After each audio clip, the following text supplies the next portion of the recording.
নদীর পাড়ে সূর্যাস্ত দেখতে গিয়েছিলাম। ছেলে হঠাৎ আমার কাঁধে মাথা রেখে বলল, মা, এই সূর্যাস্তের মতোই তুমি আমার জীবনে সুন্দর। শুক্রবার বিকেলে ছেলে বলল, মা চলো নদীর পাড়ে যাই। কি আমি রাজি হলাম। অনেকদিন প্রকৃতির কাছে যাওয়া হয় না। নদীর পাড়ে পৌঁছে দেখি সূর্য পশ্চিম আকাশে নেমে আসছে। পানিতে সূর্যের প্রতিবিম্ব। আমরা একটা পাথরের উপর বসলাম। কি সুন্দর দেখাচ্ছে, বললাম। হ্যাঁ, খুবই সুন্দর। কিন্তু তোমার মতো সুন্দর নয় গ। আমি তার দিকে তাকালাম। কি বলছিস? সে আস্তে করে আমার কাঁধে মাথা রাখল। মা, তুমি জানো আমি কেন তোমাকে নিয়ে এখানে এসেছি? কেন? কারণ আমি তোমাকে সবচেয়ে সুন্দর জায়গা, সবচেয়ে সুন্দর সময়ে কিছু বলতে চেয়েছিলাম গু। নদীতে ছোট ছোট ঢেউ খেলছে। পাখিরা ডাকছে। আমি তোমাকে ভালোবাসি, মা। এই সূর্যাস্তের মতোই তুমি আমার জীবনে রঙিন। তুমি আমার কাছে শুধু মা নও, তুমি আমার জীবনের সবচেয়ে সুন্দর নারী গো। সূর্য আরও নিচে নেমে এসেছে। আমি তোমাকে বিয়ে করতে চাই। এই নদীর পাড়ে, এই সূর্যাস্তের সামনে আমি তোমাকে প্রস্তাব দিচ্ছি গু।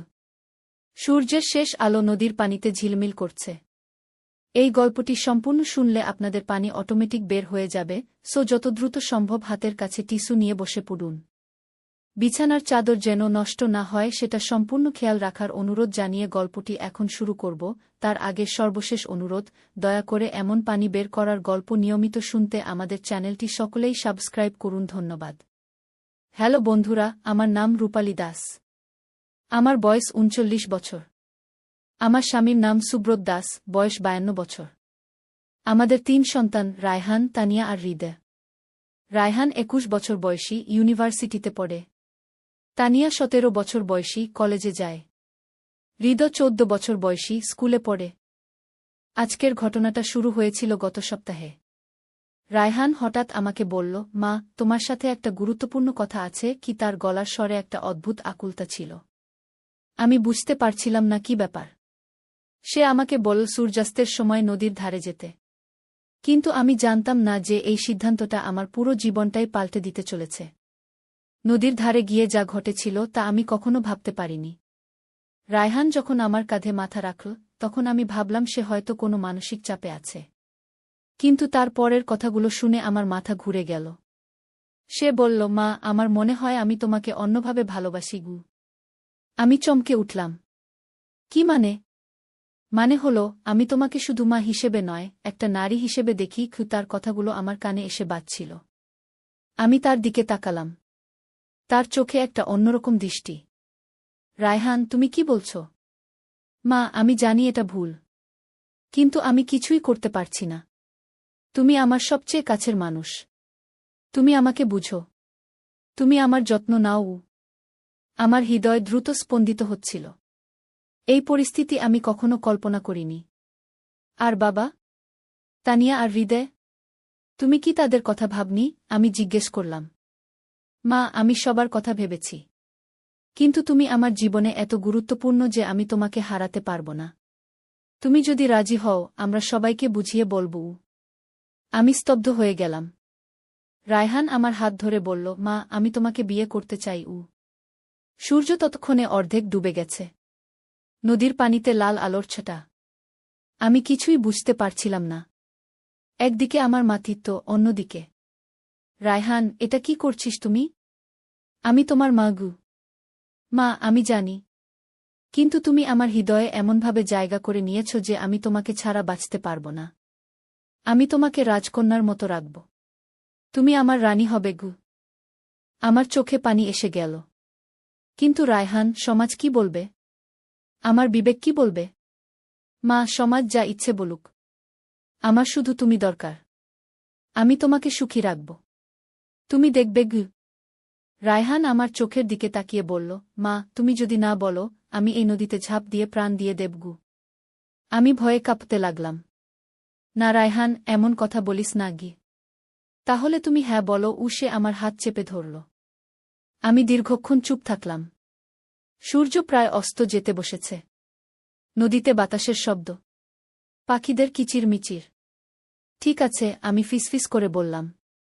রায়হান খুশিতে আমাকে জড়িয়ে ধরল। মা, তুমি আমাকে সবচেয়ে সুখী মানুষ বানিয়ে দিলে গু। কিন্তু এখানেই গল্পের মোড় ঘুরে গেল। হঠাৎ করে নদীর উপাস থেকে একটা আওয়াজ এলো, কাট! Perfect shot! আমি আর রায়হান দুজনেই চমকে ফিরে তাকালাম। দেখি একদল লোক ক্যামেরা নিয়ে দাঁড়িয়ে আছে। তাদের মধ্যে একজন আমাদের দিকে হেঁটে এলো। খুব সুন্দর অভিনয় করেছেন আপনারা। আমি রাহুল শর্মা, এই ছবির পরিচালক। আপনাদের অভিনয় দেখে আমি মুগ্ধ গো। আমি হতবাক। মানে? আরে আপনারা কি জানেন না? এখানে আমরা একটা সিনেমার শুটিং করছি। আপনাদের দুজনকে দেখে মনে হচ্ছিল আপনারা আমাদের অভিনেতা অভিনেত্রী গো। রায়হান লজ্জায় মুখ নিচু করল। আসলে আমরা জানতাম না এখানে শুটিং হচ্ছে গি। পরিচালক হেসে বললেন, কিন্তু আপনাদের অভিনয় এতটাই ন্যাচুরাল ছিল যে আমরা ভেবেছিলাম আপনারাই আমাদের মেইন ক্যাস্ট। তখন আমি বুঝলাম পুরো ব্যাপারটা। রায়হান আমার সাথে একটা প্র্যাঙ্ক করেছে। সে জানত এখানে ফিল্মের শুটিং হচ্ছে। সে আমাকে এই অভিনয়ে ফেলে দিয়েছে। রায়হান, আমি তার দিকে রাগত চোখে তাকালাম। সে হাসতে হাসতে বলল, মা, তুমি একজন দুর্দান্ত অভিনেত্রী। আমি জানতাম তুমি পারবে গু। পরিচালক বললেন, আসলে আমাদের আজ মেইন হিরোইন আসতে পারেনি। আপনারা যদি রাজি হন, আমরা আপনাদের দিয়েই আজকের শুটিং সেরে ফেলতে পারি গু। আমি অবাক হয়ে জিজ্ঞেস করলাম, কিন্তু আমরা তো কোনো ট্রেনিং নিইনি গে। ট্রেনিংয়ের কি দরকার? আপনাদের ন্যাচুরাল অ্যাক্টিং এতই ভালো যে যেকোনো প্রফেশনাল অ্যাক্টরকেও হার মানিয়ে দেবে গু। রায়হান উৎসাহিত হয়ে বলল, মা, চলো করি। এটা একটা দারুণ সুযোগ। আমি দ্বিধায় পড়ে গেলাম। একদিকে আমার কোনো অভিজ্ঞতা নেই, অন্যদিকে এটা একটা বড় সুযোগ। ঠিক আছে, চেষ্টা করে দেখি গু। পরিচালক খুশি হয়ে বললেন, চমৎকার। এখন আপনাদের পোশাক আর মেকআপ করিয়ে দেওয়া হবে গি। কিছুক্ষণ পরে আমি আর রায়হান পুরোপুরি সাজসজ্জা করে রেডি। ক্যামেরার সামনে দাঁড়ালাম। অ্যাকশন! এবার আসল চ্যালেঞ্জ শুরু। আমাদের সংলাপ বলতে হবে, আবেগ দেখাতে হবে। কিন্তু অদ্ভুত ব্যাপার হলো, আমরা দুজনেই খুব স্বাভাবিকভাবে অভিনয় করতে পারলাম। প্রথম সিনে রায়হান আমার হাত ধরে বলল, তুমি আমার জীবনের সবচেয়ে সুন্দর মানুষ গো। আমি তার চোখে তাকিয়ে বললাম, কিন্তু আমরা তো গু। কাট! দারুণ! আরেকটা টেক নেওয়া যাক। এভাবে পুরো বিকেল আমরা শুটিং করলাম। সূর্যাস্তের সময় যে সিনটা করতে হলো সেটা ছিল সবচেয়ে কঠিন। আমাদের একে অপরের কাছে প্রেমের কথা বলতে হলো। কিন্তু যেহেতু আমরা জানি এটা অভিনয়, তাই খুব স্বাভাবিকভাবেই করতে পারলাম। শুটিং শেষে পরিচালক বললেন, আপনাদের অভিনয় দেখে আমি মুগ্ধ। আপনারা যদি চান, আমার পরবর্তী ছবিতেও কাজ করতে পারেন গু। রায়হান উৎসাহিত হয়ে বলল, সত্যি? হ্যাঁ, আপনাদের মধ্যে ন্যাচুরাল কেমিস্ট্রি আছে।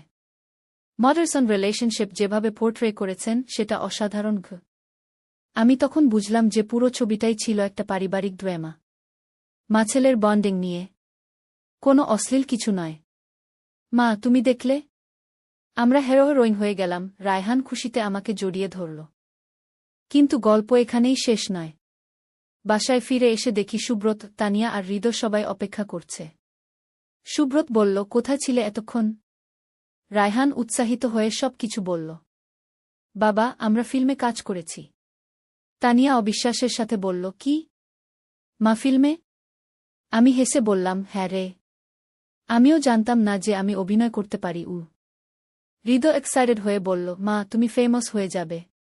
সুব্রত প্রথমে একটু অবাক হলেও পরে বলল, যদি তোমার ভালো লাগে তাহলে করো। পরের সপ্তাহে ছবির ট্রেইলার রিলিজ হল। আমি আর রায়হানের অভিনয় দেখে সবাই মুগ্ধ। স্থানীয় মানুষজন আমাদের চিনতে শুরু করল। কিন্তু আসল রহস্য তখনই উন্মোচিত হল যখন পরিচালক আমাদের বাসায় এলেন। তিনি বললেন, আসলে এই পুরো ঘটনাটাই ছিল একটা ডকুমেন্টারির অংশ। মানে? আমি অবাক হলাম। আমরা দেখতে চেয়েছিলাম যে সাধারণ মানুষ কেমন ন্যাচুরাল অ্যাক্টিং করতে পারে। আপনাদের স্পন্টেনিয়াস রিঅ্যাকশন যেভাবে ক্যামেরায় ধরা পড়েছে সেটা অসাধারণ গু। রায়হান জিজ্ঞেস করল, তাহলে আমরা আসলেই একটা ডকুমেন্টারিতে পার্ট নিয়েছি? হ্যাঁ। এবং এই ডকুমেন্টারি দেশের বিভিন্ন ফিল্ম ফেস্টিভ্যালে দেখানো হবে। আপনারা ফেমাস হয়ে যাবেন গু। আমি আনন্দে কেঁদে ফেললাম। কে জানত যে একটা সাধারণ সন্ধ্যায় নদীর ধারে গিয়ে আমার জীবন এভাবে পাল্টে যাবে। তানিয়া বলল, মা, তুমি আমাদের গর্ব। হৃদয় বলল, মা, আমি আমার বন্ধুদের বলব যে আমার মা একজন অ্যাক্ট্রেস। সুব্রত গর্বিত হয়ে বলল, আমি জানতাম তোমার মধ্যে লুকিয়ে আছে অনেক ট্যালেন্ট। কিন্তু সবচেয়ে বড় সারপ্রাইজ অপেক্ষা করছিল। পরিচালক বললেন, আপনাদের পারফরম্যান্স এতটাই ভালো যে একটা বড় প্রোডাকশন হাউস আপনাদের নিয়ে পুরো ফিচার ফিল্ম বানাতে চায়। আমার মাথা ঘুরে গেল। সত্যি? হ্যাঁ। আগামী মাসে তারা আপনাদের সাথে মিটিং করতে চান। রায়হান খুশিতে লাফিয়ে উঠল। মা, আমরা রিয়েল মুভি স্টার হয়ে যাব। এভাবে একটা সিম্পল প্র্যাঙ্ক থেকে শুরু হয়ে আমার জীবনে এলো নতুন এক অধ্যায়। যে ছেলেটা আমাকে নদীর ধারে নিয়ে গিয়ে খুব প্রেমের প্রস্তাব দিয়েছিল, সেই আমার অ্যাক্টিং ক্যারিয়ারের শুরু করিয়ে দিল।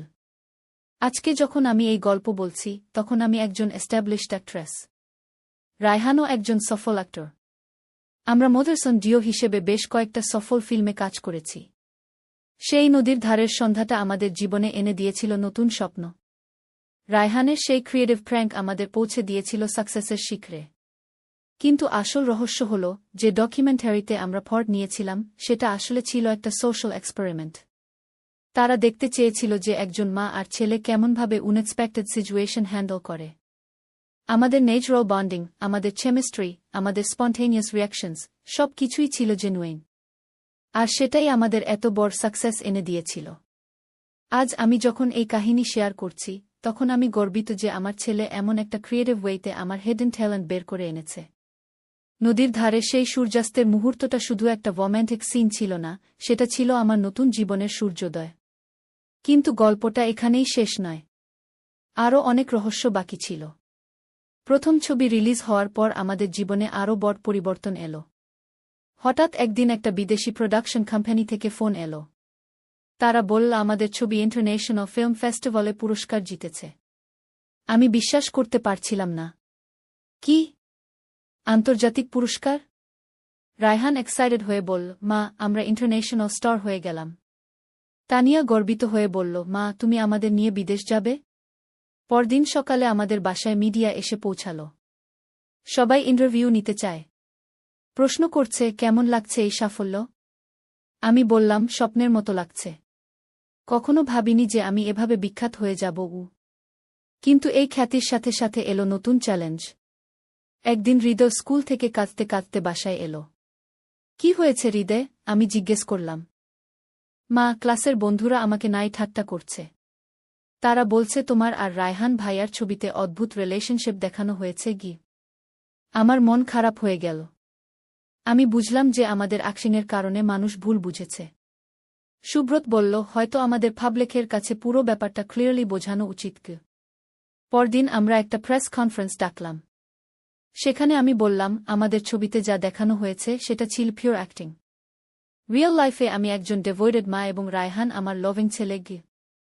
রায়হান বলল, আমি আমার মাকে রেসপেক্ট করি। আমাদের প্রফেশনাল রিলেশনশিপ এবং পার্সোনাল রিলেশনশিপ একেবারেই আলাদা। কিন্তু কন্ট্রোভার্সি এর মধ্যেও আমাদের ক্যারিয়ার এগিয়ে চল। আমরা আরও কয়েকটা ফ্যামিলি ড্রামা ছবিতে কাজ করলাম। প্রতিটা ছবি হিট। একদিন তানিয়া বলল, মা, আমিও অ্যাক্টিং শিখতে চাই। আমি খুশি হলাম। সত্যি? হ্যাঁ মা, তোমাদের দেখে আমারও ইচ্ছে হয়। হৃদয় বলল, আমিও অ্যাক্টিং করব। এভাবে আমাদের পুরো পরিবার ফিল্ম ইন্ডাস্ট্রিতে জড়িয়ে গেল। সুব্রত প্রযোজক হিসেবে কাজ শুরু করল। কিন্তু সবচেয়ে বড় সারপ্রাইজ এলো 1 বছর পর। হঠাৎ রায়হান আমাকে বলল, মা, আমি একটা স্ক্রিপ্ট লিখেছি। এটা আমাদের রিয়েল স্টোরি নিয়ে। মানে হলো, যেভাবে আমরা অ্যাক্সিডেন্টালি ফিল্ম ইন্ডাস্ট্রিতে এসেছি, সেই পুরো জার্নি নিয়ে একটা মুভি বানাতে চাই। এটা হবে একটা ফ্যামিলি কমেডি ড্রামা। আমি উৎসাহিত হলাম। দুর্দান্ত আইডিয়া। রায়হানের লেখা স্ক্রিপ্ট পড়ে ডাইরেক্টররা মুগ্ধ হয়ে গেল। তারা বলল, এটা একটা ইউনিক কনসেপ্ট। একটা রিয়েল ফ্যামিলির রিয়েল স্টোরি নিয়ে মুভি বানানো। শুটিং শুরু হলো। এবার আমরা সবাই টুগেদার কাজ করছি। সুব্রত প্রডিউসার, আমি আর Raihan main lead, Tania supporting role, Hridoy child artist হিসেবে। শুটিংয়ের সময় অনেক মজার ঘটনা ঘটল। একদিন আমি আর সুব্রতের একটা রোম্যান্টিক সিন ছিল। আমি নার্ভাস হয়ে পড়লাম। আমি কিভাবে তোমার সাথে রোম্যান্টিক সিন করব? আমরা তো রিয়েল কাপল।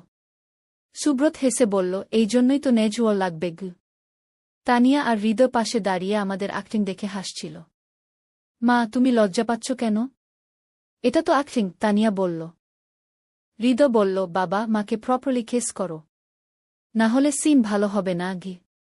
আমরা সবাই হেসে ফেললাম। ছবি কমপ্লিট হওয়ার পর এডিটিংয়ে বসলাম। দেখি আমাদের ফ্যামিলি কেমিস্ট্রি কি পারফেক্ট।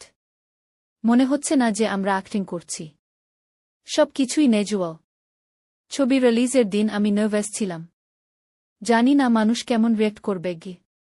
কিন্তু ছবি হিট হলো। মানুষ বলল এই ফ্যামিলির কেমিস্ট্রি অসাধারণ। রিয়েল ফ্যামিলি বলেই মনে হয় গে। আমাদের ছবি শুধু দেশে নয়, বিদেশেও রিলিজ হলো। আমরা ইন্টারন্যাশনাল রেকগনিশন পেলাম। একদিন হলিউড থেকেও অফার এলো। একটা বড় প্রোডাকশন হাউস আমাদের নিয়ে ইংলিশ মুভি বানাতে চায়। রায়হান এক্সাইটেড হয়ে বলল, মা, আমরা হলিউড যাব। কিন্তু আমি একটু দ্বিধায় পড়লাম। English movie? আমি তো ভালো ইংলিশ পারি না গি। মা, অ্যাক্টিং তো ল্যাঙ্গুয়েজের ব্যাপার না, ইমোশনের ব্যাপার। তুমি যেভাবে ইমোশন এক্সপ্রেস করো সেটাই মেইন গি। তানিয়া বলল, মা, এটা অনেক বড় সুযোগ। আমরা হারাতে পারি না গি। সুব্রত বলল, যদি তুমি কমফোর্টেবল ফিল করো তাহলে করো। অবশেষে আমরা রাজি হলাম। হলিউডের প্রস্তুতি নিতে লাগলাম। ইংলিশ দক্ষতা বাড়ানোর জন্য ছুরও রাখলাম। কিন্তু সবচেয়ে মজার ব্যাপার হল, হলিউড মুভির স্টোরি ছিল আমাদের অরিজিনাল স্টোরিরই ইন্টারন্যাশনাল ভার্সন। একটা সাউথ এশিয়ান ফ্যামিলি কিভাবে অ্যাক্সিডেন্টালি ফেম পেয়েছে সেই কাহিনী। হলিউড যাওয়ার আগে আমি নার্ভাস ছিলাম। আমেরিকায় গিয়ে কেমন লাগবে? সেখানকার কালচারের সাথে অ্যাডজাস্ট করতে পারব? কিন্তু যখন পৌঁছালাম দেখি সেখানকার টিম খুবই ফ্রেন্ডলি। ডাইরেক্টর আমাদের ওয়ার্ম ওয়েলকাম দিল। We've seen your work. It's absolutely brilliant. Your natural chemistry is what we're looking for. Shooting শুরু হলো। হলিউডের সেটআপ দেখে আমরা মুগ্ধ। এত অ্যাডভান্স টেকনোলজি। কিন্তু অ্যাক্টিংয়ের ব্যাপারে কোনো প্রবলেম হলো না। আমরা যেভাবে ন্যাচুরাল অ্যাক্টিং করি সেটাই তারা চেয়েছিল। একটা সিনে আমাকে ইমোশন দেখাতে হলো। আমি কাঁদতে কাঁদতে অ্যাক্টিং করলাম। ডিরেক্টর বল, cut. Perfect. That was so genuine. রায়হানও দারুণ পারফর্ম করল। তার ডিয়ালগ ডেলিভারি এত ন্যাচুরাল যে মনে হচ্ছিল তার মাদার টাং ইংলিশ। 3 মাসের শুটিং পিরিয়ড আমরা আমেরিকাতে কাটালাম। সে সময় অনেক কিছু শিখলাম। হলিউডের ওয়ার্কিং প্রসেস, তাদের প্রফেশনালিজম, সব কিছুই নতুন এক্সপিরিয়েন্স। মুভি কমপ্লিট হওয়ার পর আমরা দেশে ফিরলাম। কিন্তু আমাদের সাকসেস স্টোরি এখানেই শেষ নয়। Hollywood movie world wide release হল। আমাদের অ্যাক্টিং এত অ্যাপ্রিশিয়েট হল যে আমরা ইন্টারন্যাশনাল অ্যাওয়ার্ডের জন্য নমিনেট হলাম। আর সবচেয়ে বড় সারপ্রাইজ, আমি বেস্ট অ্যাক্ট্রেসের জন্য নমিনেট হলাম। একটা হাউসওয়াইফ থেকে ইন্টারন্যাশনাল অ্যাক্ট্রেস, কে ভেবেছিল? অ্যাওয়ার্ড সেরেমনিতে যাওয়ার জন্য আবার আমেরিকা যেতে হল। রেড কার্পেটে ওয়াক করলাম। ইন্টারন্যাশনাল মিডিয়া ইন্টারভিউ নীল। How does it feel to go from a housewife to an international actress? আমি বললাম, it's like a dream. Sometimes I can't believe this is my life now. যদিও আমি award জিততে পারিনি, কিন্তু নমিনেশনই ছিল অনেক বড় অ্যাচিভমেন্ট। দেশে ফিরে এসে দেখি আমাদের পপুলারিটি আরও বেড়েছে। সবাই জানে যে আমরা ইন্টারন্যাশনাল লেভেলে কাজ করেছি। এখন আমাদের কাছে অনেক অফার আসে। TV serial, commercial, brand endorsement, সব ধরনের কাজ। কিন্তু আমরা সিলেক্টিভ। শুধু ফ্যামিলি ফ্রেন্ডলি কন্টেন্ট নিয়েই কাজ করি। আমাদের প্রিন্সিপাল হল, যে কোনো কন্টেন্ট করব না। পজিটিভ মেসেজ দিতে পারি এমন কাজই করব। এখন আমাদের একটা প্রোডাকশন হাউস আছে, রূপালী প্রোডাকশনসকে নামে। আমরা ইয়ং ট্যালেন্টের চান্স দিই।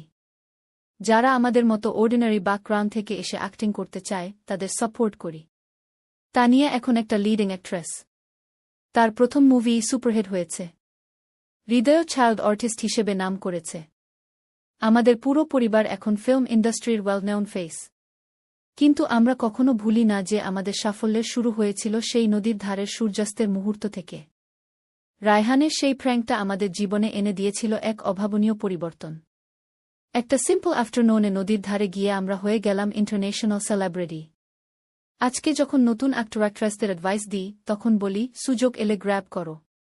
আর সব সময় ন্যাচুরাল থাকো। আর্টিফিশিয়াল কিছুর দরকার নেই। অডিয়েন্স জেনুইন ইমোশন ভালোবাসে কি? আমাদের জার্নিটা ইন্সপায়ারিং অনেকের জন্য। অনেক অর্ডিনারি ফ্যামিলি আমাদের দেখে এনকারেজ হয়েছে। তারা নিজেদের ট্যালেন্ট এক্সপ্লোর করছে। সবচেয়ে ভালো লাগে যখন ফ্যান্স বলে, আপনাদের দেখে আমারও কনফিডেন্স এসেছে, আমিও কিছু করতে পারবো। এইটাই আসল স্যাটিসফ্যাকশন। ফেম আর মানি তো পরের কথা। মানুষকে ইন্সপায়ার করতে পারা, এর চেয়ে বড় অ্যাচিভমেন্ট আর কি হতে পারে? নদীর ধারে সেই সন্ধ্যায় সূর্য অস্ত গিয়েছিল। কিন্তু আমাদের জীবনে উদয় হয়েছিল নতুন সূর্য। একটা প্র্যাঙ্ক থেকে শুরু হয়ে আজ আমরা পৌঁছেছি এই অবস্থানে।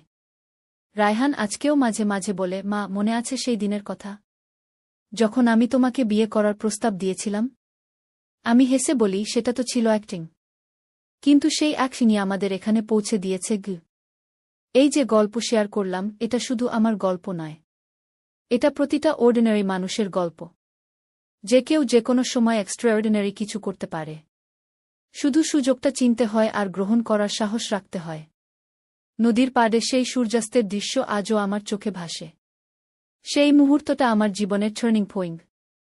একটা সাধারণ মা থেকে আমি হয়ে উঠলাম একজন ইন্টারন্যাশনালি রেকগনাইজড অ্যাক্ট্রেস। আর এই সাকসেস স্টোরির বিহাইন্ড আছে পারিবারিক সাপোর্ট। সুব্রত যদি আমাকে এনকারেজ না করত, তানিয়া আর হৃদয় যদি প্রাউড না হতো, তাহলে হয়তো আমি এতদূর আসতে পারতাম না।